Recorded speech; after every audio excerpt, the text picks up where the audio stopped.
macam mana nak hasilkan band pinggang separuh getah seperti dalam video di atas. Jom saya kongsikan.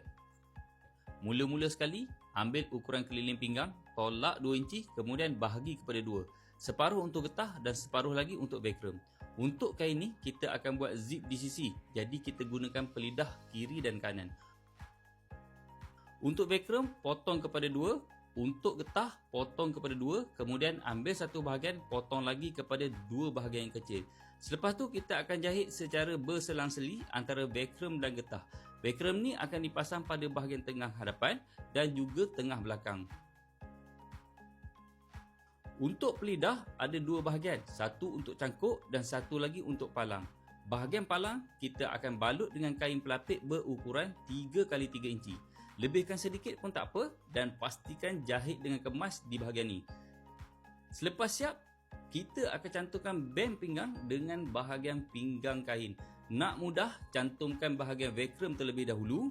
Settlekan backrem hadapan, belakang serta pelapik kiri dan kanan. Pada bahagian tengah kain, buat sedikit tandaan atau snip supaya backrem akan duduk betul-betul di tengah depan dan belakang. Siap bahagian backrem, barulah kita jahit bahagian getah. Untuk jahit getah, kita perlu tarik sedikit sebab pinggang kain lebih panjang dari band pinggang. Dan gunakan stitching nombor 4 atau nombor 5, terpulang kepada anda.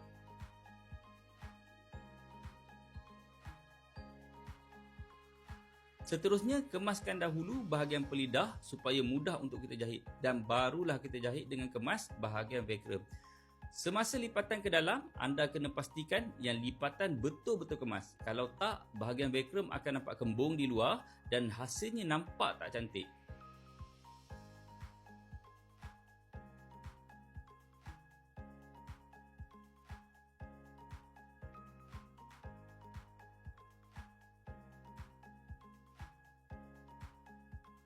Selepas selesai jahitan backrem, barulah kita jahit getah. Untuk jahitan getah, boleh pilih sama ada 2 atau 3 jahitan bergantung pada hasil yang anda inginkan.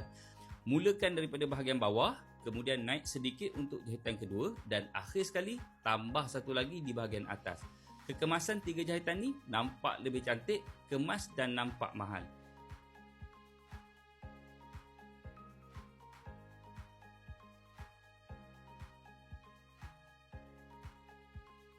Inilah hasilnya selepas siap jahitan band pinggang. Selamat mencuba.